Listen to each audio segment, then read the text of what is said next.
హల్లెలూయా. మనొకసారి దేవునికి మహిమ చెల్లిద్దామా? హల్లెలూయా.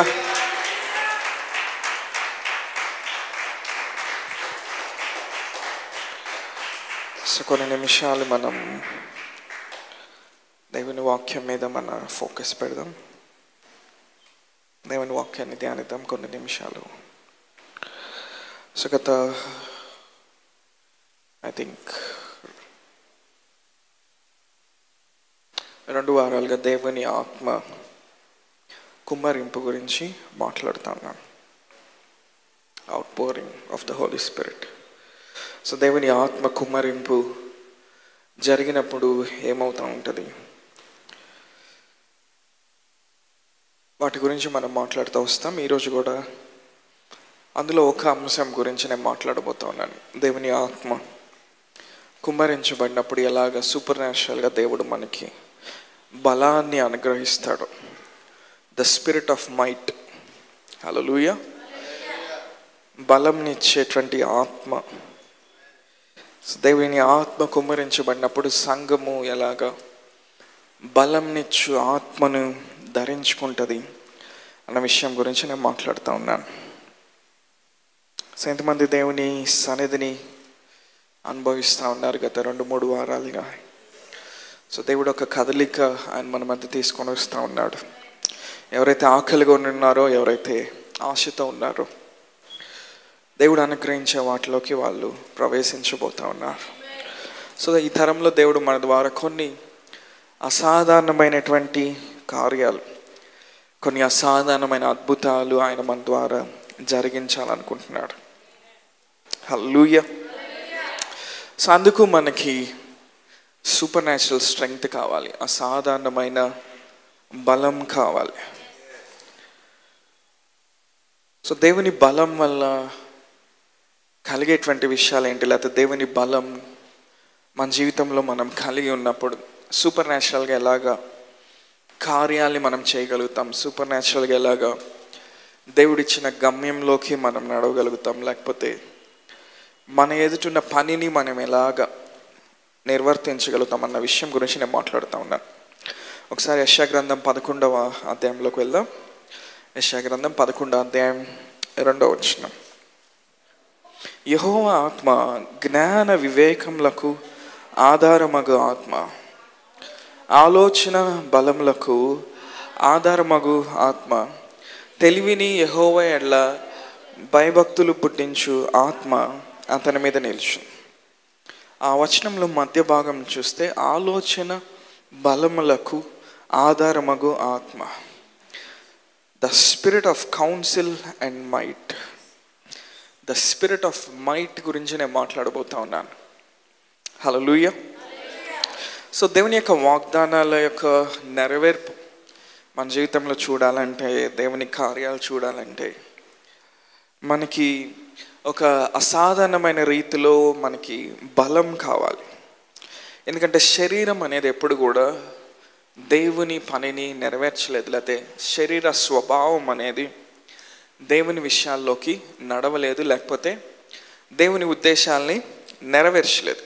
సో ఒక వ్యక్తి మీదకి, లేకపోతే ఒక విశ్వాసం మీదకి ఆత్మ యొక్క బలం, ఆత్మ యొక్క శక్తి వచ్చినప్పుడు మాత్రమే అతడు దేవుడు అనుగ్రహించిన గమ్యంలోకి నడవగలుగుతాడు, లేకపోతే దేవుడు చెప్పిన వాటిని అతను చేయగలుగుతాడు. హల్లెలూయా. సో పరిశుద్ధాత్మ కుమ్మరింపులో ఒక ప్రాముఖ్యమైన విషయం ఏంటంటే, దేవుడు విశ్వాసులకు లేకపోతే ఆయన పిల్లలకు ఏమైతే చేయమని చెప్తాడో అవి చేయటానికి సూపర్ న్యాచురల్ ఎంపవర్మెంట్ వస్తుంది. వాళ్ళు అసాధారణమైన రీతిలో వాళ్ళు బలపరచబడినప్పుడు దేవుడు చెప్పిన పనిని వాళ్ళు చేయగలుగుతారు. ఎంతమంది నాతో ఉన్నారు? సో ప్రతిరోజు మన కెరీర్లో కానీ, మన వ్యాపారంలో, లేకపోతే మనం చేసే పనిలో, మన వృత్తిలో మన సొంత శక్తి, మన సొంత బలం మీద మనం ఆధారపడి చాలా చేస్తూ ఉంటాం. దానికి వ్యత్యాసంగా దేవుని ఆత్మ వల్ల కలిగే బలం, దేవుని ఆత్మ వల్ల కలిగే శక్తి అనేది ఇంకొక విషయం ఉంది. సో అది వచ్చినప్పుడు ఆ బలము ఏం చేస్తుందంటే సూపర్ న్యాచురల్గా ఎంపవర్ చేస్తుంది. అసాధారణమైన రీతిలో ఆ వ్యక్తిని బలపరిచి చాలా కష్టతరమైనటువంటి పనిని సులువుగా చేసేటట్టు చేస్తుంది. హల్లెలూయా. ఉదాహరణకి చాలామంది పొద్దున్నే ఆఫీస్కి వెళ్ళి సాయంత్రం వస్తారు, 7 8 వస్తారు. సో మీరు వచ్చిన తర్వాత మీరు నైట్ మరలా దేవునితో సమయం గడపాలంటే, ప్రార్థన చేయాలంటే మీది మామూలు బాడీ అయితే సరిపోతుంది. మీకు సూపర్ న్యాచురల్గా, లేకపోతే మనకి సూపర్ న్యాచురల్గా స్ట్రెంగ్త్ అనేది కావాలి, బలం అనేది కావాలి. హల్లెలూయా. సో ఆ బలము లేనప్పుడు ఏం జరుగుతుందంటే, సాధారణంగా బలహీనులకు ఏం జరుగుతుంది చెప్పండి? బలహీనులు బాధించబడతారు. ఎంతమంది నాతో ఉన్నారు?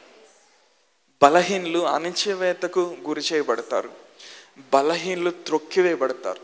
ఈవెన్ దేవుని రాజ్యం కూడా బలహీనులకు ఏం చేయట్లేదు. అఫ్ కోర్స్ దేవుడు సహాయం చేస్తాడు, కానీ దేవుడు సహాయం చేసినా కానీ బలహీనమైన స్థితిలో మిగిలిపోయినప్పుడు ఆ రాజ్యంలో ఉండే శ్రేష్టమైన విషయాల్ని ఒక దేవుని బిడ్డ లేకపోతే ఒక విశ్వాసి పట్టుకోలేడు. ఎందుకని? దేవుని రాజ్యం అనేది బలత్కరించబడుతున్నటువంటి రాజ్యం. హల్లెలూయా. అందరూ ఆ రాజ్యంలో ఉన్న విషయాల్లోకి నడవలేరు. Only the violent shall take it by force. ఎవరికైతే బలత్కరించే విశ్వాసం ఉందో, ఎవరైతే కష్టాలు శ్రమలు శోధనలు ఎదుర్కొన్న తర్వాత అసాధారణమైన ధైర్యంతో ముందుకెళ్ళగలుగుతారో, దేవుడిచ్చే బలంతో ముందుకెళ్తారో, వాళ్ళు మాత్రమే వాగ్దానాల యొక్క నెరవేర్పు చూడగలుగుతారు. హల్లెలూయా. ఇక్కడ కూర్చున్న ప్రతి వ్యక్తి జీవితానికి దేవుడు ఒక గమ్యాన్ని ఏర్పరిచాడు. God has designed a destiny for you. దేవుడు నువ్వు యాత్ర చేసే ఒక మార్గాన్ని ఆయన ఏర్పాటు చేశాడు. నువ్వు ఎప్పుడైతే బలహీనం అవుతావో నువ్వు దేవుని మార్గంలో నువ్వు నడవలేవు. నువ్వు ఎప్పుడైతే బలహీనం అవుతావో అపవాది లేకపోతే చీకటి శక్తుల చేత నువ్వు శోధించబడి దేవుని మార్గంలో నువ్వు నడవలేవు. సో చాలామంది చీకటి శక్తులు లేకపోతే అపవాది వలన శోధించబడటం అంటే, లేకపోతే ఎవరో దెయ్యం పట్టిన వాళ్ళు చూసినప్పుడు, లేకపోతే అట్లాంటి వారిని చూసినప్పుడు అనుకుంటారు. లేదు, దేవుడు ఏర్పాటు చేసిన గమ్యంలోకి నడవకుండా ప్రతి జీవితం వెనకాల చీకటి శక్తులు అనేవి పోరాడుతూ ఉంటాయి. హలో, ఎంతమంది అంతా ఉన్నారు? సో మనం ఒక ఆత్మీయ పోరాటంలో ఉన్నాం. మనం అధికారులు, ప్రధానులు వీళ్ళతో పోరాడుతూ ఉన్నాం. అఫ్ కోర్స్ యేసుప్రభువు వారు సిలువలో ఆయన జయించాడు, కానీ ఆయన పొందిన విజయాన్ని మనము ఎన్ఫోర్స్ చేయడానికి పిలువబడ్డాం. ఆయన తీసుకొచ్చిన విజయాన్ని మనము అమలుపరచడానికి పిలువబడ్డాం. హల్లెలూయా. సో మన పోరాటం ఎక్కడుంది? జయించే విషయంలో మన పోరాటం లేదు, అమలుపరిచే విషయంలో మన పోరాటం ఉంది. హల్లెలూయా. యేసయ్య సిలువలో సాధించిన విజయము మన జీవితాల్లో కనబడకుండా అపవాది పోరాడుతూ ఉంటాడు. అందుకని మనం ఓడిపోతూ ఉంటాం, పడిపోతూ ఉంటాం, విశ్వాసంలో బలహీనమవుతూ ఉంటాం. సో సంఘం మీద దేవుని ఆత్మ కుమ్మరించబడినప్పుడు, outpouring of the Holy Spirit జరిగినప్పుడు, అందులో ఒక గుణము, అందులో ఒక స్వభావము, పరిశుద్ధాత్మకు ఉండే ఒక స్వభావం ఏంటంటే ఆయన బలహీనలను ఆయన బలపరిచేవాడు. అసాధారణమైన బలం, ఒక సూపర్ న్యాచురల్ స్ట్రెంగ్త్. బాగా అర్థమవటానికి సంసోన్ని దేవుడు ఒక పని నిమిత్తం పిలిచాడు. ఫిలిస్తీన్ల యొక్క కాడి నుండి ఇజ్రాయేల్ని విడిపించడానికి పిలిచాడు. లేకపోతే ఫిలిస్తీన్ని నాశనం చేసి ఇజ్రాయేల్ హెచ్చింపు పొందడానికి దేవుడు సంసోన్ని పిలిచాడు. సంసోన్ ఏం చేశాడు తెలుసా? ఒక గాడిద దవడ ఎముకతో ఒక యుద్ధాన్ని జయిస్తూ ఉన్నాడు. హల్లెలూయా. అంటే సంసోనికి అక్కడ ఏమొచ్చింది? అసాధారణమైన బలం వచ్చింది. అది ఎలా సాధ్యమైంది? దేవుని ఆత్మ కుమ్మరించబడినప్పుడు the spirit of might takes over. Hallelujah. బలమునిచ్చే ఆత్మ ఒక వ్యక్తిని వశపరుచుకున్నప్పుడు, మీ అందరికీ తెలిసిన వచనం చెప్పమంటారా? దానియేలు గ్రంథంలో, మన తమ దేవుని ఎరుగువారు బలము కలిగి ఏం చేస్తారు? గొప్ప కార్యాలు. అంటే బలహీనులు ఏం చేయలేరు. హలో, బలహీనులకి లోకంలో సింపతి లేదు, దేవుని రాజ్యంలో సింపతి లేదు. ఏం చేద్దాం? సో అందుకని దేవుడు ఏం చేస్తున్నాడు? మనకి కృపనిస్తున్నాడు. ఆయన కృపనిస్తున్నాడు. నువ్వు బలము కలిగి జీవించడానికి కృపనిస్తున్నాడు. సో ఎంతమంది ఇద్దరు పిల్లల్ని పెంచుతా అలసిపోతూ ఉన్నారు? ఎంతమంది ఈఎంఐలు కడతా అలసిపోతూ ఉన్నారు? ఎంతమంది మీ జీవితంలో మీరు చూడాలనుకున్న బ్రేక్ త్రూస్, చూడాలనుకున్న దేవుని కార్యాలు చూడకుండా అలసిపోతూ ఉన్నారు? మీరు అలసిపోతూ ఉన్నప్పుడు మీరు ఓడిపోతూ ఉంటారు. మీరు అలసిపోకుండా మీరు పరిగెత్తాలంటే ఆత్మ మీ మీద దిగి వచ్చినప్పుడు, బలమునిచ్చే ఆత్మ మిమ్మల్ని వశపరుచుకోవాలి. హల్లెలూయా. ఆ స్పిరిట్ ఆఫ్ మైట్ వచ్చినప్పుడు, ఆ బలంనిచ్చే ఆత్మ మన మీదకి దిగినప్పుడు మనం ఏం చేయగలుగుతామంట? దేవుని ద్వారా బలపరచబడి దేవుని కోసం గొప్ప కార్యాలు చేస్తాం. హల్లెలూయా. దేవుడు నీ లైఫ్ని ఎట్లా డిజైన్ చేశాడంటే, బయట లోకంలో బబులోని విధానం కింద పనిచేసేవారు ప్రయాసపడినట్టు నువ్వు ప్రయాసపడటానికి దేవుడు నీ లైఫ్ని డిజైన్ చేయలేదు. హలో, అది ఎంత కష్టమైన జాబ్ అయినా సరే, మేబీ 12 గంటలు నువ్వు పనిచేస్తా ఉన్నా సరే, దేవుని వాక్యం ఏం చెప్తుందంటే నీకు ఒక సూపర్ న్యాచురల్ రెస్ట్ ఉంది, అసాధారణమైన ఒక విశ్రాంతి ఉంది. హల్లెలూయా. మేబీ ఆ వ్యాపారంలో ఒక నెలలో అందరూ 10 కాంట్రాక్ట్లు మాత్రమే తీసుకోగలిగితే నువ్వు కనీసం 150 అయినా తీసుకోగలుగుతావు. ఎందుకని? When the spirit of might takes over. Hallelujah. అంటే దేవుని ఆత్మ వల్ల కలిగే బలము ఓన్లీ ఆత్మీయ జీవితాన్ని మాత్రమే కాదు, మన జీవితంలో ప్రతి పని చేయటానికి, మన జీవితంలో ప్రతి టాస్క్ మనం నిర్వర్తించడానికి. హల్లెలూయా. అది మన కెరియర్ సంబంధమైన అవ్వచ్చు, ఆత్మ సంబంధమైన అవ్వచ్చు, ఏదైనా అవ్వచ్చు. ఎంతమంది నాతో ఉన్నారు? సో దేవుడు ఏం చేస్తా ఉన్నాడు? ఈ దినాల్లో మనకి సూపర్ న్యాచురల్గా ఆయన బలం ఇస్తా ఉన్నాడు. నీ పక్కన వ్యక్తి వైపు తిరుగు, దేవుడే నీకు బలం అనుగ్రహించువాడు. ఎప్పుడైనా కొంతమంది ఈ మాటలు మాట్లాడటం మీరు విన్నారా? నా వల్ల కావట్లేదండి, ఈ కుటుంబాన్ని నడిపించటం నా వల్ల కావట్లేదండి, ఈ వ్యాపారంలో ముందుకెళ్ళటం నా వల్ల కావట్లేదండి, ఈ జాబ్లో నా బలమంతా పోతుందండి. హలో, దేవుడు నిన్ను అలా డిజైన్ చేయలా. ఈరోజు నుండి నువ్వు వ్యత్యాసంగా మాట్లాడబోతా ఉన్నా. హల్లెలూయా. యెహోవాయే నా బలం అని నువ్వు చెప్పబోతా ఉన్నావు. హల్లెలూయా. నువ్వు చెప్పేకుంది సూపర్ న్యాచురల్గా దేవుడు నీ బాడీలో ఆయన స్ట్రెంగ్త్ ఇవ్వటం మొదలు పెడతాడు. మేబీ ఎవరైనా అనారోగ్యానికి గురయ్యి చాలా కాలంగా మందులు వాడి బలహీనం అయిపోయారా? మీకు కూడా ఒక నిరీక్షణ ఉంది. అదేంటో తెలుసా? ఆయన ఆత్మ దిగి వచ్చినప్పుడు the spirit of might takes over. బలమునిచ్చు ఆత్మ మిమ్మల్ని వశపరుచుకున్నప్పుడు మీరు బలహీనలు అన్న విషయం కూడా మర్చిపోతారు. హల్లెలూయా. యెహోవా ఆత్మ ఏంటంట? బలము కలిగిన, బలంనిచ్చు ఆత్మ.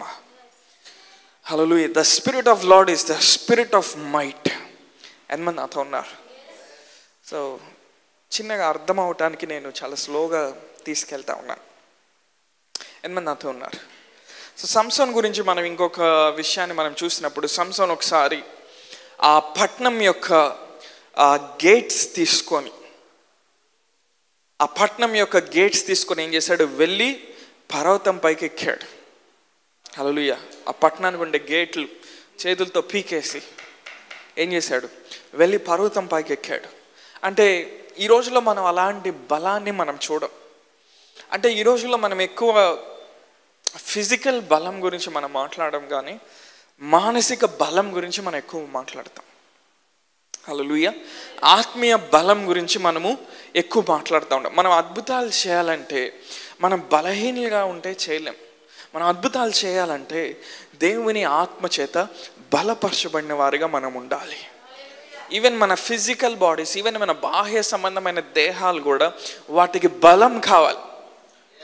చాలామంది 30 సంవత్సరాలు రాగానే 100 సంవత్సరాలు కూలిపోయిన ముసలోళ్ళలాగా నడుస్తూ ఉంటారు కొంతమంది.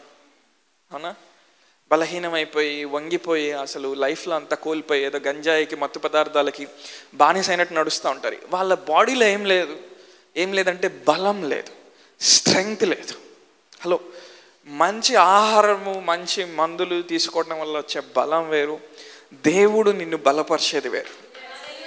హల్లెలూయా. దేవుని ఆత్మ ద్వారా నువ్వు బలపరచబడినప్పుడు అది నీ స్పిరిట్లో నుండి నీ ఫిజికల్ బాడీలోకి ఫ్లో అవుతుంది, నువ్వు చేసే పనిలోకి ఫ్లో అవుతుంది, నువ్వు నడుస్తున్న దర్శనంలోకి అది ఫ్లో అవుతుంది, నువ్వు కొట్టాలనుకుంటున్న టార్గెట్లోకి అది ఫ్లో అవుతుంది. ఈ తరంలో దేవుడు నిన్ను ఎందు నిమిత్తమైతే పిలిచాడో ఆ కార్యాలు చేయటానికి ఆ బలం అందులో ఫ్లో అవుతుంది. హల్లెలూయా. ఎంతమందికి దేవుని బలం కావాలి? దేవుని బలం ఎలా వస్తుంది? దేవుడు తన ఆత్మను మన మీద కుమ్మరిస్తూ ఉన్నాడు. హల్లెలూయా. ఒకసారి యోవేలు గ్రంథం 2వ అధ్యాయంలోకి వెళ్దామా? Chapter 2 and verse 4.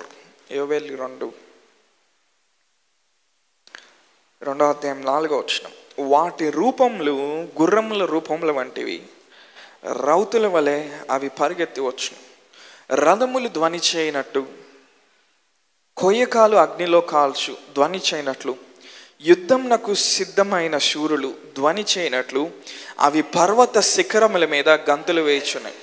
వాటిని చూచి జనములు వేదన నొందును, అందరి ముఖములు తెల్లబారు. 7వ వచనం. బలాఢ్యులు పరిగెత్తినట్లు అవి పరిగెత్తుచున్నవి, అవి గోడలు ఎక్కుచున్నవి. ఇటు అటు తిరగకుండా అవన్నీ చక్కగా పోవచ్చున్నవి. ఒకదాని మీద ఒకటి త్రొక్కులాడక అవన్నీ చక్కగా పోవచ్చున్నవి. ఆయుధముల మీద పడినను త్రోవ విడవు. యోవేలు ఇక్కడ దేవుని చేత ఏర్పరచబడిన ప్రజలు ఎలా ఉంటారో దాని గురించి మాట్లాడుతూ ఉన్నారు. సాధారణంగా క్రైస్తవత్వంలో లేకపోతే క్రైస్తవ ప్రపంచంలో దేవుని ప్రజలు ఎలా ఉంటారంటే బలహీనలుగా ఉంటారు, డబ్బులు లేని వాళ్ళుగా ఉంటారు, అని పోగొట్టుకున్న వాళ్ళుగా ఉంటారు, ఏమి చేతగాని వాళ్ళు ఉంటారు. అది మనకి తరతరాల నుండి వస్తున్న వారసత్వం. ఈ జనరేషన్లో దేవుడు దాన్ని బ్రేక్ చేయబోతా ఉన్నాడు. హల్లెలూయా. ఏ వ్యక్తి కూడా నా దగ్గర డబ్బులు లేవని ఇంకా చెప్పడు. ఏ వ్యక్తి కూడా నేను బలహీనుడిని అని చెప్పడు. హల్లెలూయా. ఎందుకని? దేవుడు తన ఆత్మని ఎందుకు కుమ్మరిస్తున్నాడంటే మనల్ని బలపరచడానికి. హల్లెలూయా. కార్యాలు అసాధారణమైన రీతిలో సూపర్ న్యాచురల్ ఎలా జరిగించాలో ఆ స్కిల్ని దేవుడు మనకిస్తాడు. హల్లెలూయా. ఆ అనాయింటింగ్ని దేవుడు మనకిస్తాడు. నువ్వు జాబ్ చేస్తూ ఉంటావు, ఇంకోవైపు బిజినెస్ చేస్తూ ఉంటావు. నువ్వు బిజినెస్ చేస్తూ ఉంటావు, ఇంకో కెరియర్లో చేయబడతావు. నువ్వు ఎన్నైనా చేయగలుగుతావు, మల్టీ టాస్కింగ్ చేయగలుగుతావు. హల్లెలూయా. ప్రతి దాంట్లో నుండి నువ్వు లాభాన్ని చూడటం మొదలు పెడతావు. ఎందుకని? దేవుని రాజ్యాన్ని నువ్వు కట్టడానికి పిలువబడ్డావు. హల్లెలూయా. ఎంతమంది నాతో ఉన్నారు? వాళ్ళని చూసినప్పుడు వాళ్ళు ఎలా ఉంటారంటే గుర్రములాగా కనబడతారంట. హల్లెలూయా. యోవేలు ప్రవక్త యూదాని యెరూషలేముని చూసి ప్రవచిస్తూ ఉన్నాడు. ఎప్పుడైతే శత్రు రాజ్యాలు వచ్చి వాటిని కొల్లగొట్టినాయో, ఎప్పుడైతే వీరు విగ్రహారాధన బట్టి అన్ని పోగొట్టుకున్నారో, వీళ్ళ పంటలన్నీ నాశనం అయిపోయినాయో, ఆ పాయింట్ ఆఫ్ టైంలో యోవేలు ప్రవక్తకు ఒక దర్శనం వస్తుంది. అందులో యోవేలు చూస్తూ ఉన్నాడు దేవుని చేత లేపబడిన ప్రజలు ఎలా ఉంటారు, దేవుని చేత ఏర్పాటు చేయబడిన వాళ్ళు ఎలా ఉంటారు, అసలు దేవుని సైన్యం ఎలా ఉంటుంది, దాని గురించి యోవేలు మాట్లాడుతూ ఉన్నాడు. వాళ్ళు పరిగెత్తా ఉన్నప్పుడంట వాళ్ళు పర్వతాల పైన పరిగెత్తారంట. ఇదేనండి కింద రోడ్డు మీద పరిగెత్తారంట వాళ్ళు. అంటే వాళ్ళు పర్వతాల పైన వారు పరిగెత్తడం అంటే అర్థం ఏంటంటే వాళ్ళు ప్రతి దాంట్లో ఒక టాప్ పొజిషన్లోకి వాళ్ళు వెళ్తారు. వాళ్ళు ఏ కెరియర్లో ఉన్నా, ఏ బిజినెస్లో ఉన్నా, వాళ్ళు ఎందులో ఉన్నా ఒక టాప్ పొజిషన్లోకి వెళ్తారు. దానిపైన వాళ్ళు పరిగెత్తా ఉంటారు. దాని పైకి వాళ్ళు ఎలా ఎక్కగలిగారంటే బలంనిచ్చు ఆత్మ, ఆ అభిషేకము వాళ్ళ మీదకి వచ్చింది కాబట్టి. హల్లెలూయా. మనుషులు కష్టపడి సాధించేవి అసాధారణమైన రీతిలో దేవుడు సూపర్ న్యాచురల్గా సులువుగా ఆయన నీ జీవితంలో చేయబోతున్నాడు. ఎందుకో తెలుసా? బలంనిచ్చే ఆత్మ ఆయన నీకు ధరింపజేస్తా ఉన్నాడు. ఈ సీజన్లో నీ బిజినెస్లో ఏ కాంట్రాక్ట్స్ నీకు రావట్లేదా? ఈరోజు ఈ వాక్యం వింటున్నావా? There is something called as the spirit of might. Hallelujah. ఒక సంవత్సరంలో నువ్వు తీసుకునే కాంట్రాక్ట్లు ఒక వారంలో తీసుకోగలుగుతావు, ఒక నెలలో తీసుకోగలుగుతావు. There is a supernatural strength that is coming from the Holy Ghost. పరిశుద్ధాత్మ నుండి వచ్చే ఒక బలం ఉంది. ఆ బలము కలిగిన వాడు సింహాల్ని చెరబట్టి వాటిని చీల్చగలుగుతాడు, ఎలుగుబంటిని పట్టుకొని వాటిని ముక్కలు చేయగలుగుతాడు. They pass through the fire. అగ్నిలో గుండా నడిచి వెళ్ళిన ఆ జ్వాలలు వాళ్ళు ఏం చేయలేవు.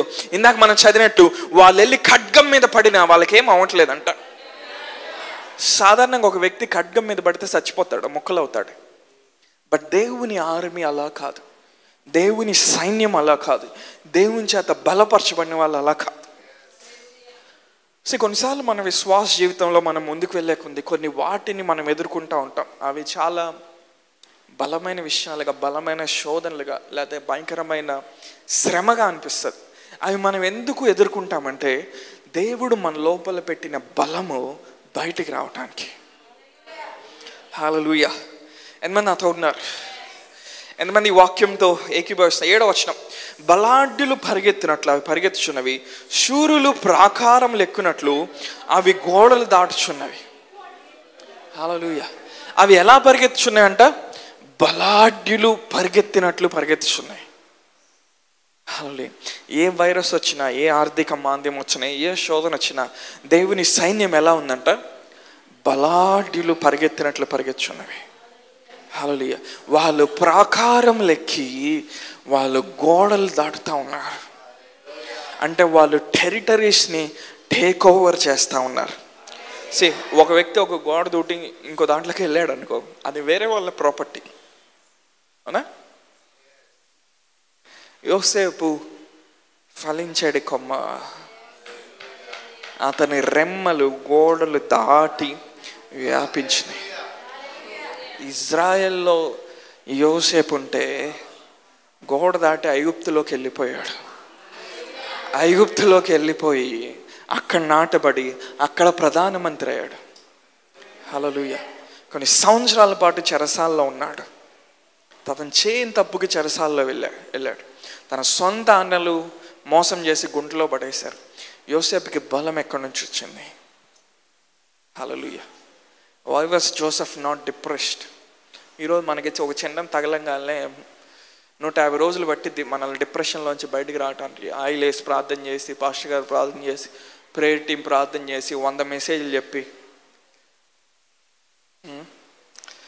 లోపల మట్టి ఉండకూడదు, లోపల స్టీల్ ఉండాలి, లోపల ఇనుము ఉండాలి. ఆ ఇనుము ఎట్లా ఫామ్ అయ్యేది తెలుసా? దేవుని వాక్య ప్రత్యక్షత నీ లోపల కట్టబడినప్పుడు you become a man of steel, you become a man of valour. పోరాడే యోధుడుగా నువ్వు లెగుస్తావు. హల్లెలూయా. ఎవరైతే పోరాడే యోధులుగా ఈ తరంలో ఉండరో వాళ్ళు కూలిపోతారు. కొన్నిసార్లు వాళ్ళు ఫిజికల్గా కూడా ముందే చచ్చిపోతారు. అందుకే బలం కావాలి. ఏం కావాలి? బలం కావాలి. ఈ ఈ ఈ జనరేషన్లో ఒకటి జరుగుతూ ఉంది. 30, 40, 20 ఏళ్ళలో కూడా చచ్చిపోతున్నారు. ఏంటంటే గుండెపోటు వచ్చింది, లేకపోతే ఆ పోటు వచ్చింది, ఈ పోటు, అది ఏదైనా వచ్చు, బయట ఏదైనా జరగవచ్చు. నువ్వు నిలబడాలంటే నీకు బలం కావాలి. నీ బలం ఎక్కడి నుంచి వస్తుందంటే నువ్వు దేవుని కోసం కనిపెడతా ఉన్నప్పుడు, ఆయన సన్నిధిలో నువ్వు వేచి చూస్తూ ఉన్నప్పుడు, ఆయన ఆత్మ నీ మీదకి దిగి వచ్చినప్పుడు. సమూయేలు ఎప్పుడైతే తైల కొమ్ములో ఉన్న ఆ నూనె తీసి దావీదు తల మీద పోసాడో, వాక్యం ఏం చెప్తుంది? నాట నుండి దేవుని ఆత్మ సమూయేలు మీద ఉండెను. హల్లెలూయా. ఎన్ని పోరాటాలు వచ్చినా దావీదు జయిస్తూ ఉన్నాడు. హలో, నీ మీద ఉన్న అనాయింటింగ్ కొన్నిసార్లు ఏం చేస్తా అంటే నిన్ను పోరాటాల్లోకి తీసుకెళ్తారు. అందుకని ఆత్మీయంగా చాలామంది ముందుకెళ్ళరు. 1-2 తగలంగానే హ్యాండ్స్ అప్ అయిపోయింది, ఇంకోటి తగలంగానే ఐసీయూ, ఇంకోటి తగలంగానే కాఫిన్ బాక్స్. ఇది కాదు దేవుని ప్రణాళిక. హలో, దేవుడు మనల్ని ఏం చేశాడు? పోరాడేవారిగా మనల్ని లేవనెత్తాడు. మన కుటుంబాల కోసం, మన సంఘాల కోసం, మన పరిచర్య కోసం, దేవుని రాజ్య వ్యాప్తి నిమిత్తం ఈ తరంలో ఎవరు చూడని కార్యాలు చూడటానికి సంవత్సరాల తరబడి ఎదురు చూస్తున్న బ్రేక్ త్రూస్ మనం రిసీవ్ చేసుకోవడానికి దేవుడు ఏం చేస్తున్నాడు? ఒక సూపర్ న్యాచురల్ స్ట్రెంగ్త్ ఆయన మన లైఫ్లో ఆయన రిలీజ్ చేస్తూ ఉన్నాడు. అందుకే తన ఆత్మని మన మీద రిపీటెడ్గా ఆయన కుమ్మరిస్తూ ఉన్నాడు. హల్లెలూయా. వాళ్ళంట శూరులు పరిగెత్తినట్టు వాళ్ళు ఏం చేస్తారంట? గోడలు, ప్రాకారాలు దాటి వాళ్ళు వెళ్ళిపోతారంట. హల్లెలూయా. దేవుని బలం ఏం చేస్తుంది తెలుసా? నువ్వు నాటబడిన స్థితిలో నుండి నువ్వు ఎక్స్పాండ్ అయ్యేటట్టు చేస్తుంది. నీ పరిధిని విశాలపరుస్తుంది. హల్లెలూయా. అందరూ నాకు చెప్తారు, దేవా నా పరిధిని విశాలపరచు అని చెప్పు. హల్లెలూయా. నీ పరిధి విశాలపరచబడే కొంది ఒక ప్రకాశించే జీవితం నువ్వు జీవించకుంది ఆకాశమందు నిరంతరం నిలిచేటువంటి జ్యోతుల వలె మనం ప్రకాశిస్తూ ఉంటాం. హల్లెలూయా. ఆత్మీయ లోకం మనల్ని చూసినప్పుడు, దురాత్మలు మనల్ని చూసినప్పుడు, దేవదూతలు మనల్ని చూసినప్పుడు, మన ముందు వెళ్ళిపోయిన పరిశుద్ధులు మనల్ని చూసినప్పుడు, ఇదిగో ఆకాశంలో ఈ యొక్క నక్షత్రం ఉంది. ఈ నక్షత్రం ఎవరంటే పలానా డేవిడ్ బ్రదర్, పలానా ఈ బ్రదర్, పలానా ఆ సిస్టర్. వాళ్ళు ఎవరో తెలుసా? వాళ్ళు బలాఢ్యులు. Hallelujah. They have passed through the waters. జలముల్లో పడి వాళ్ళు వెళ్ళారు. కానీ అవి వాళ్ళని ఏం చేయలేకపోయినాయి. అగ్ని జ్వాలల్లో వాళ్ళు నడిచారు, అవి వాళ్ళని కాల్చలేకపోయినాయి. యోవేలు ఏమంటున్నాడు తెలుసా, వాళ్ళు ఖడ్గం మీద పడ్డారు అయినా కానీ వాళ్ళు కూలిపోలేదంట. ఏంటి ఆ బలం ఏంటి? ఈ రోజులో కొంచెం అప్పులైతే అయిపోయింది, ఇంకా లైఫ్ అయిపోయింది, అవునా? కానీ దేవుడు ఒక ప్రామిస్ మనకి ఇస్తా ఉన్నాడు. హల్లెలూయా. అంటే దేవుడు మనల్ని ఎహెజ్కేలు 37 లాగా ఆయన ఎండిన ఎముకల్లాగా ఆయన మనల్ని చూడట్లా. దేవుడు మనల్ని ఎలా చూస్తూ ఉన్నాడు?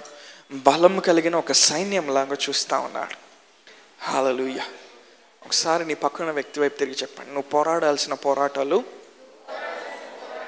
కొన్ని ఉన్నాయి ఈ భూమి మీద. నువ్వు ఓడిపోయా అంటే నీ తరాలు నష్టపోతాయి. నేను చెప్పిన అర్థమవుతుందా? ఎంతమంది నాతో ఉన్నారు? దావీదు ఏమంటున్నాడు చూద్దాం. కీర్తనలో ఒకసారి 18వ అధ్యాయం, మనందరికి తెలిసిన వచనం, 34వ వచనం. నా చేతులకు యుద్ధం చేయ నేర్పువాడు ఆయనే, నా బాహువులు ఇత్తడి విల్లును ఎక్కుపెట్టు. He teaches my hands to war so that my arms can bend a bow of bronze. నా చేతులకు ఏమంటున్నాడు దావీదు? యుద్ధం చేయ నేర్పువాడు ఆయనే. చిన్నపిల్లలు ఎప్పుడు యుద్ధం చేయలేరు. ఒక స్థానానికి వచ్చిన వాళ్ళు, అవునా, ఆర్మీలోకి ఎవరిని తీసుకుంటారు? 1-2 సంవత్సరాల పిల్లల్ని తీసుకోరు కదా. కనీసం ఒక వయసు ఉండాలి. ఒక వయసు వస్తేనే వాళ్ళకున్న బలాన్ని బట్టి, వాళ్ళకున్న క్వాలిఫికేషన్ బట్టి వాళ్ళని ఆర్మీలోకి తీసుకుంటారు. అలానే దేవుని రాజ్యంలో మనం ఎదిగినప్పుడు కొన్ని పోరాటాల గుండా మనం వెళ్తూ ఉంటాం. దావీదు ఏమంటున్నాడు తెలుసా, తన జీవితంలో కొన్ని పోరాటాల గుండా వెళ్ళినప్పుడు నా చేతి వేళ్లకు యుద్ధం చేయ నేర్పువాడు ఆయనే. సౌలు 10 సంవత్సరాలు దావీదుని తరుముతా ఉన్నప్పుడు, సింహాలు, ఎలుగుబంట్లు, తర్వాత గొల్యాతు దావీదుకి ఎదురైనప్పుడు దేవుడు ఏం చేస్తా ఉన్నాడో తెలుసా? దావీదుకి తన చేతి వేళ్లకు యుద్ధం చేయటం నేర్పిస్తూ ఉన్నాడు. ఈరోజు ఏదైనా వ్యాధితో పోరాడుతూ ఉన్నావా? ఏదైనా సమస్యతో పోరాడుతూ ఉన్నావా? దేవుడు నీ చేతి వేళ్ళకు ఆయన యుద్ధం చేయ నేర్పిస్తూ ఉన్నాడు. నీ బాహువులంట, అంటే నీ హస్తాలు ఏం చేస్తాయంట? ఇత్తడి విల్లుని ఎక్కుపెడతాయంట. ఇంగ్లీష్లో ఏమంటుందంటే you can bend the bow of a bronze. అంటే ఒక విల్లునంట నీ చేతులు వంచగలుగుతాయి అంట. సో పాత నిబంధన రోజుల్లో ఇత్తడి విల్లు అది వంచాలంటే మామూలు విషయం కాదు, చాలా బలం కావాలి. దావీదు ఏమంటున్నాడు తెలుసా? దేవుడు నన్ను బలపరిచిన తర్వాత, దేవుడు నాకు యుద్ధం చేయడం నేర్పించిన తర్వాత నేను ఏం చేస్తున్నాను తెలుసా? ఇత్తడి విల్లును కూడా నేను వంచేస్తామన్నా. హల్లెలూయా. ఆ పర్ఫెక్ట్ స్ట్రెంగ్త్లోకి నేను నడుస్తూ ఉన్నాను. దేవుని ఆత్మ వల్ల కలిగే పరిపూర్ణమైన బలంలోకి నేను నడుస్తూ ఉన్నాను. హల్లెలూయా. మనం డిప్రెస్డ్గా వచ్చి డిప్రెస్డ్గా వెళ్ళిపోవటానికి కాదు. చర్చ్ అనేది మోటివేషనల్ స్పీచ్ కాదు. దేవుని రాజ్యంలో పోరాడే సైనికుల్ని లేపుతుంది. వాళ్ళు మనిషి యొక్క బలంతో, మనిషి యొక్క జ్ఞానంతో, మనిషి యొక్క సామర్థ్యంతో వాళ్ళు పనిచేయరు. పరలోకం నుండి వచ్చే దాంతో వాళ్ళు ముందుకు వెళ్ళటం మనం చూస్తూ ఉంటాం. దేవుని లైఫ్ని ఆయన అలా డిజైన్ చేశాడు. Hallelujah. You need to honour. అందుకే ఆయన సన్నిధిని నువ్వు గణపరచాలి, ఆయన వాక్యాన్ని నువ్వు ప్రేమించాలి, దేవుని ఆత్మతో సహవాసాన్ని నువ్వు ప్రేమించాలి. ఓన్లీ పరిశుద్ధ ఆత్మ మాత్రమే నిన్ను బలపరచగలడు. ఆయన పేరే ఆదరణకర్త. అంటే ఆల్రెడీ మనకి చాలా ఆదరించబడాల్సిన విషయాలు చాలా ఉంటాయని ఆయన ఆల్రెడీ తెలుసు. అందుకే ఆయన ఒక మంచి పేరు పెట్టుకున్నాడు, అవునా? అందుకే యేసుప్రభువు ఏమన్నాడు? ఆదరణకర్త. ఎవరంటే ఆదరణకర్త? పరిశుద్ధ ఆత్మదేవుడు. హల్లెలూయా. కానీ యెషయా ఏం ప్రవచిస్తున్నాడు? అదే పరిశుద్ధ ఆత్మ. ఆయన ఎవరంట? బలమునిచ్చే ఆత్మ.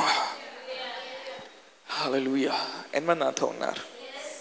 ఎంతమంది దేవుడు సూపర్ న్యాచురల్గా బలం ఇవ్వాలని కోరే వాళ్ళు ఎంతమంది ఉన్నారు? ఎప్పుడైతే నువ్వు దాన్ని రిసీవ్ చేసుకుంటావు, నీ జాబ్ చాలా ఈజీ అయిపోయింది. నువ్వు 10 గంటలు కంప్యూటర్ ముందు కూర్చొని నీకు పెద్ద ఏమనిపించదు. హలో. దేవుని ద్వారా సూపర్ న్యాచురల్ బలాన్ని పొందుకున్న వాళ్ళని నేను కొంతమందిని చూశాను. వాళ్ళు 18 గంటలు సునాయాసంగా పనిచేస్తారు ప్రతిరోజు. ఏం కంప్లైంట్ ఉండదు వాళ్ళకి. 4 గంటలే నిద్రపోతారు. హలో. వాళ్ళకి బలం ఎక్కడి నుంచి వస్తుంది? వాళ్ళు తినే ఆహారంలో నుండి కాదు, పరలోకం నుండి వస్తా ఉంది. అలాంటి స్ట్రెంగ్త్తో దేవుడు నిన్ను అలంకరించును గాక.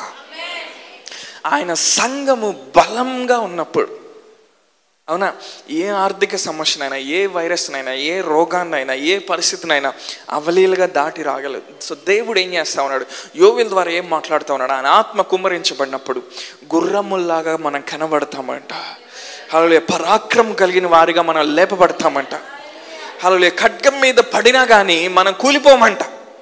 అరే, ఇంత పెద్ద సమస్య వచ్చింది ఈ వ్యక్తికి, ఈ వ్యక్తి క్యాన్సర్ని పోరాడాడు, ఈ వ్యక్తి అప్పుల్ని పోరాడాడు, ఈ వ్యక్తి దీన్ని పోరాడాడు, కానీ వాక్యం ఏం చెప్తుంది, అతను కూలిపోలేదంట.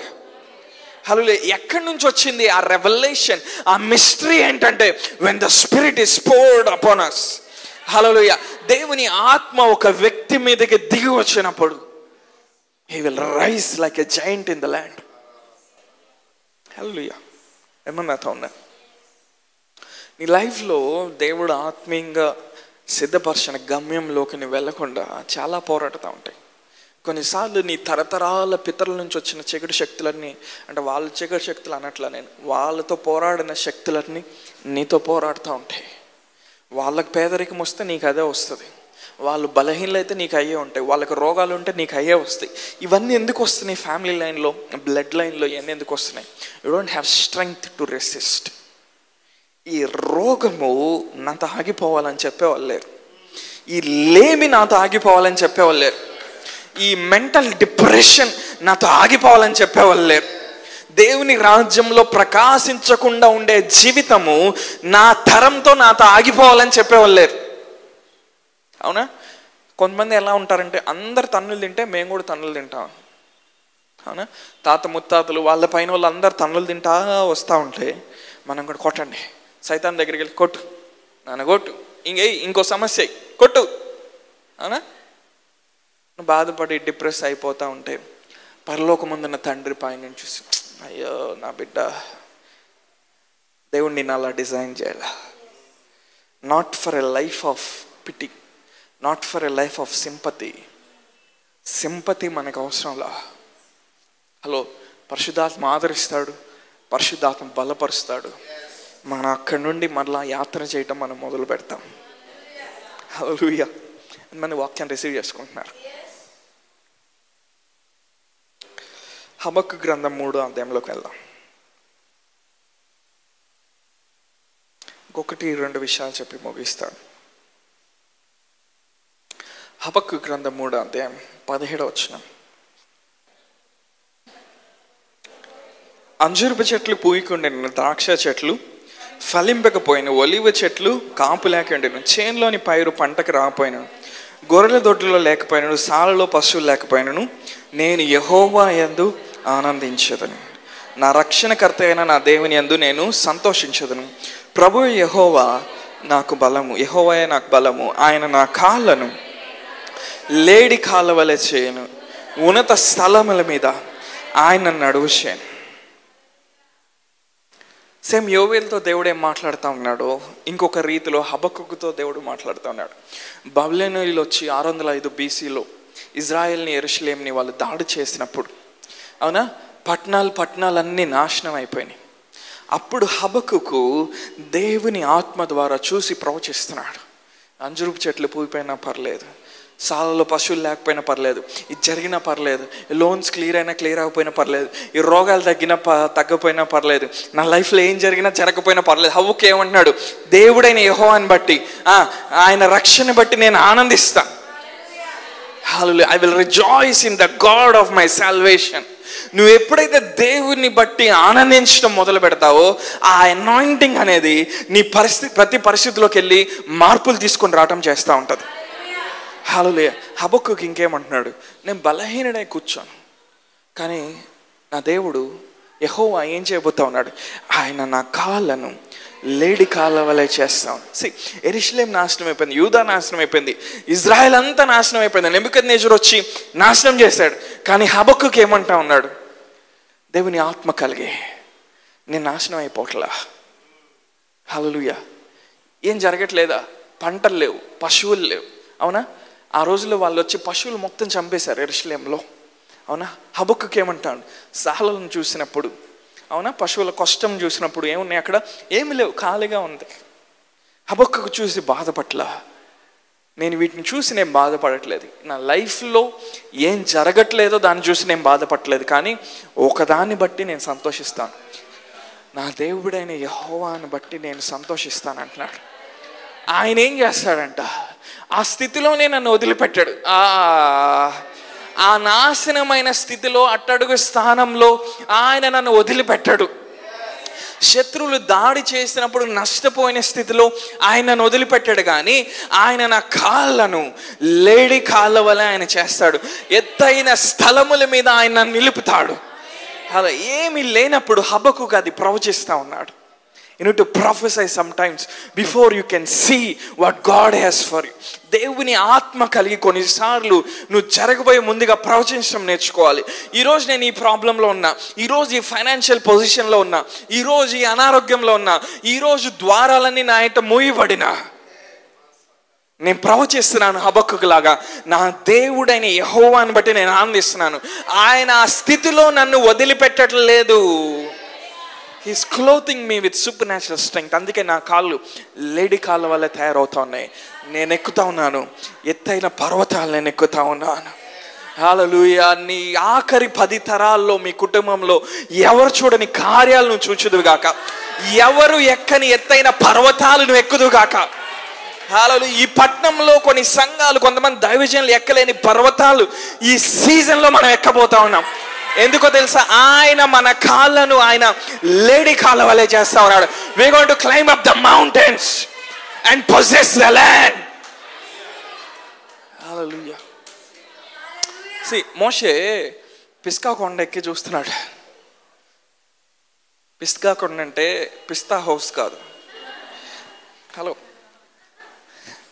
దేవుడు ఏమన్నాడు, మోషే నువ్వు తప్పు చేసావు కాబట్టి కనాన్లోకి వెళ్ళమంటావు. మోషే ఎక్కినప్పుడు నాకు తెలిసి మోషే వెనకాల కొంతమంది ఎక్కి ఉంటారు. మన నాయకుడు రావట్లేదు కనాన్లోకి, కానీ కొంతమంది ఉన్నారు వెనకాల. యెహోషువ, కాలేబ్ లాంటి వాళ్ళని ఒకసారి చూడంగానే పట్టేసుకుంటారు. మన నాయకుడు రాయపని పర్లేదు, దేవుడు మనకి వాగ్దానం చేశాడు కదా. కాలేబు ఇంటికి వెళ్ళాడు, కనాన్లోకి వెళ్ళాడు, కూర్చున్నాడు. 84 ఏళ్ళ వయసు వచ్చింది, అవునా? మళ్ళా శత్రువులు వచ్చారు దాడి చేయడానికి. 40 సంవత్సరాలు కష్టపడి వాగ్దాన భూమిలోకి వచ్చారండి. వచ్చిన తర్వాత మళ్ళా ఎవరు వచ్చారు? మళ్ళా శత్రువులు వచ్చారు. కాలేబు ముసలైపోయి ఉంటాడు నాకు తెలిసి, కానీ కాలేబు ఏమంటున్నాడు, 40 సంవత్సరాల వయసు అప్పుడు దేవుడు కనాన్ని ఇస్తానని మోషేకి వాగ్దానం చేసినప్పుడు నా బాడీలో ఎలాంటి బలం ఉందో ఈరోజు నేను కూడా అదే కలిగి ఉన్నాను. కాలేబు వెళ్ళి మళ్ళా చేయించడం మనం చూస్తా ఉన్నాం.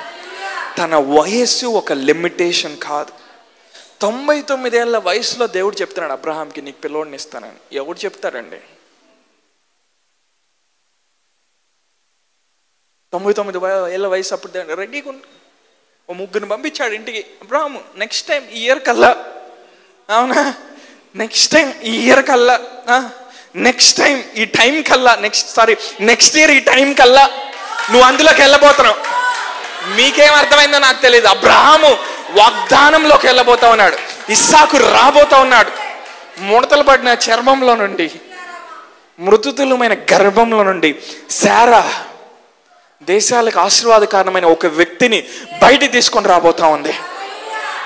హల్లెలూయా, హల్లెలూయా.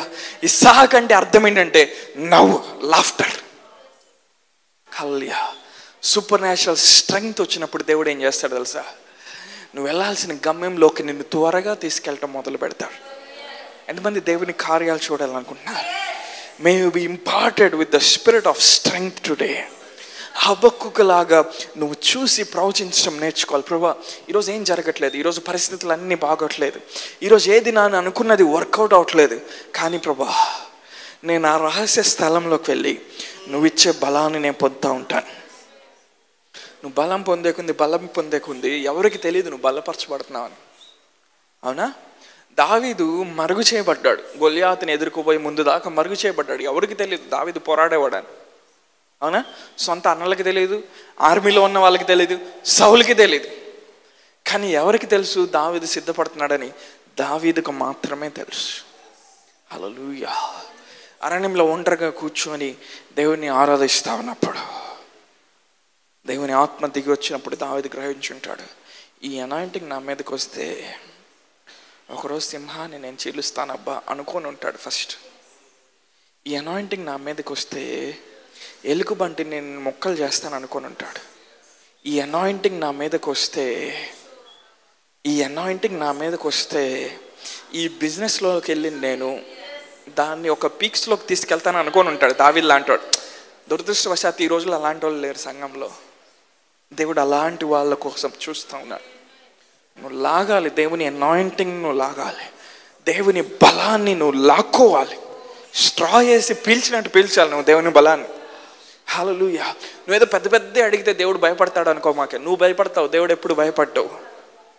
హల్లెలూయా, హల్లెలూయా. నువ్వు గొప్ప గొప్పవి అడిగినప్పుడు దేవుడు భయపడ్డావు.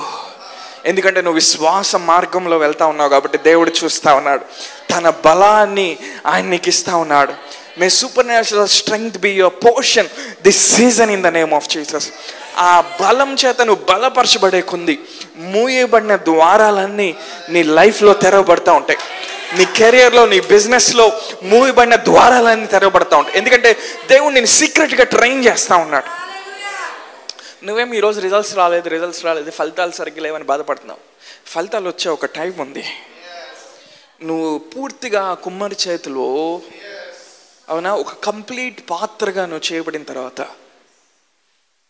అవునా, ఏ ఇసుక, ఏ రాయి, ఏ గరకు లేకుండా ఒక టైంకి వచ్చేసరికి ఆ కొండ స్మూత్గా అవుతుంది. దేవుడు ఏం చేస్తా ఉన్నాడు? నిన్ను షేప్ చేస్తా ఉన్నాడు ఆయన. కొన్నిసార్లు నీ విశ్వాసము మేలిమి బంగారం వలె అగ్నిలో పుటం వేయబడి శోధించబడతా ఉన్నప్పుడు అయ్యో నాకెందుకు ఈ కష్టం అనుకుంటున్నామేమో. లేదు, దేవుడు నిన్ను ఒక షేప్లోకి తీసుకొస్తున్నాడు. హల్లెలూయా. నువ్వు ఆ షేప్లోకి వచ్చిన తర్వాత ఆ క్రీస్తు పోలిక, క్రీస్తు సంపూర్ణమైన ఆకారంలోకి నువ్వు వచ్చిన తర్వాత నువ్వు బయటికి ఎక్స్పోజ్ అవుతావు. నువ్వు బయట ప్రత్యక్షమైనప్పుడు ఆ రోజు గొలియాతు నీ ఎదుట పడిపోతాడు. ఆ రోజు ఎరుకో గోడలు నీ ఎదుట కూలిపోతాయి. ఆ రోజు యొర్దాను నీ ఎదుట పాయలవుతుంది. ఆ రోజు ఎర్ర సముద్రం నీ ఎదుట పాయలవుతుంది. Because of the supernatural strength of God that is coming upon you. దేవుని బలము నీ మీదకి వచ్చింది కాబట్టి. అందరు గొలియాతుని చూసి భయపడ్డారు, దావీదు భయపట్ల. ఇదేంటి జేమిగల దేవునికి వ్యతిరేకంగా మాట్లాడుతుండే, వెళ్దాం పా, పని చూద్దాం పా అంటున్నాడు. నీ వల్ల బలమునందు మనుషులు ధన్యులు, యాత్ర చేయు మార్గములు వారికి ప్రియములు. హల్లెలూయా. ఆయన వల్ల బలం నొందిన వారంట వాళ్ళ రూట్స్ సపరేట్గా ఉంటాయంట.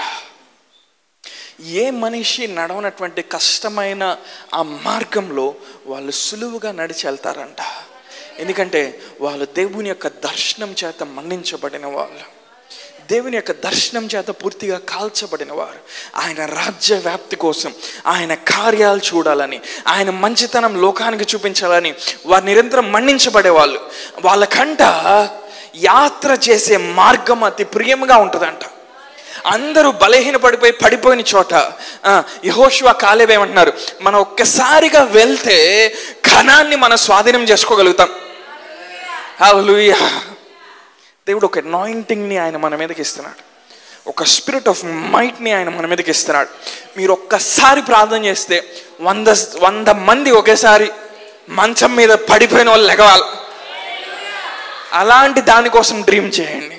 ఒక సూపర్ న్యాచురల్ కార్యం కోసం, నీ ఫైనాన్సెస్, నీ లైఫ్, నీ మ్యారేజ్, నీకు కావాల్సినవి అన్నీ దేవుడు నీకు అనుగ్రహించడం చూస్తావు సూపర్ న్యాచురల్గా. హల్లెలూయా. ఎందుకంటే ఆయన రాజ్య వ్యాప్తి కోసం నువ్వు ప్రయాసపడుతున్నావు కాబట్టి. ఎంతమంది కావాలి సూపర్ న్యాచురల్ స్ట్రెంగ్త్? హల్లెలూయా. మీరు ఎక్కడున్నారు అక్కడ ఒకసారి ఒక నిమిషం కళ్ళు మూసుకుందామా? ఇంకా నేను చెప్పాల్సింది చాలా ఉంది, but let's pray for some time. కొన్ని నిమిషాలు ప్రార్థన చేద్దాం. జస్ట్ మీ కళ్ళు మూసుకొని జస్ట్ స్పిరిట్లో ప్రార్థన చేయండి. ఆత్మలో ప్రేరేపించబడిన వారు లేచి నిలబడి ప్రార్థన చేయండి. కమాన్. మీరు రిసీవ్ చేసుకునే ఇంపార్టేషన్లో నుండి ప్రార్థన చేయండి.